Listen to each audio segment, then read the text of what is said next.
So dowsing, it shifts energy, and it allows you to access areas that are not known to the conscious mind. So it's your connection to the unconscious and even the superconscious. So if you don't know, you're feeling, the way I use it in my work, someone comes to me and they're feeling really agitated. And I use this for health and well-being, emotionally, mentally, and spiritual work, and physical now. Someone comes to me and they say, you know, I've been feeling really funky and I don't know why. They can't name it. They can't, there's no instance or anything that's happened to make that happen that they can draw upon. So I use the pendulum to help go into their unconscious mind with their guides. They tell me the information, and then we work together to release the unconscious blocks and barriers. So Carl Jung said something like, you know, if you don't make the unconscious conscious, you will live your life and call it fate. I absolutely believe that, and I know that with dowsing, you can actually access the unconscious mind. I do it all the time, and people say to me, "Wow, really? That's what was going on?" And then they have a release, because once the unconscious is conscious, you can shift it.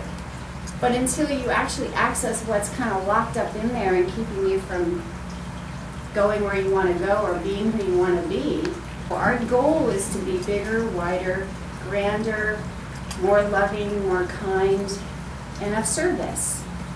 That's really what it's about. It doesn't necessarily mean that I'm going to take you to a past life. Sometimes it goes there.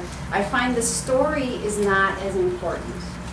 The only thing that's important is knowing what's driving it and the emotion that's driving it so that you can release it. For an example, I had a client here who I found that at the mental or emotional level, he was experiencing rejection. Through my dowsing, I found that. So what were the non-beneficial emotions that were driving his behavior? He wanted to know how he could change his behavior. And it turned out it was rejection. So I thought, wow, that's really interesting. I said, so does that resonate with you? And he said, yeah. And I said, well, what is the benefit to you for having rejection? Because in every single instance of your life, whether you deemed it, judged it good or bad, it was your gift.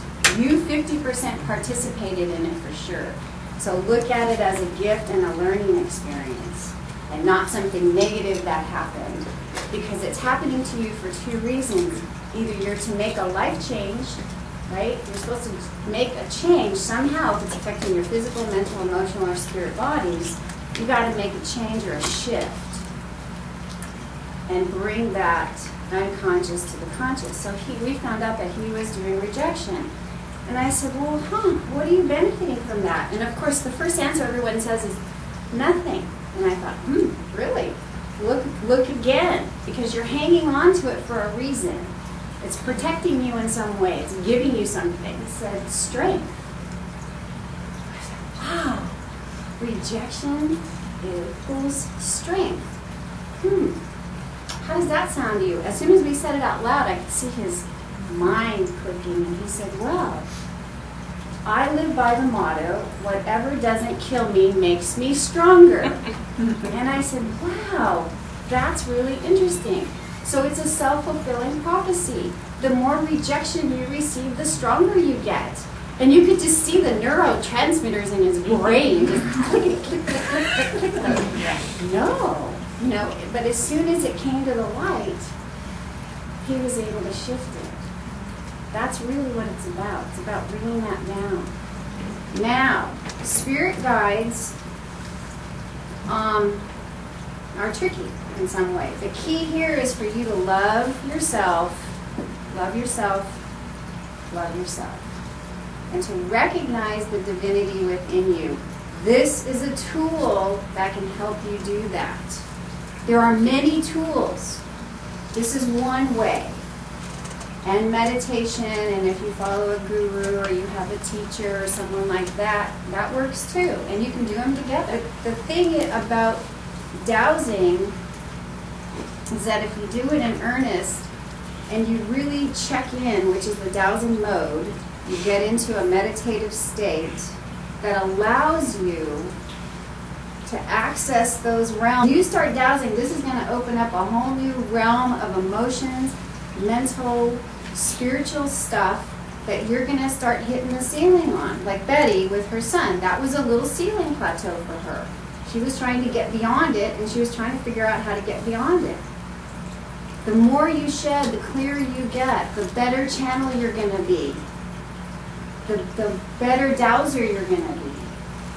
The better of service you're going to be to the all, in whichever way that takes form. This is a perfect way to start because it's easy.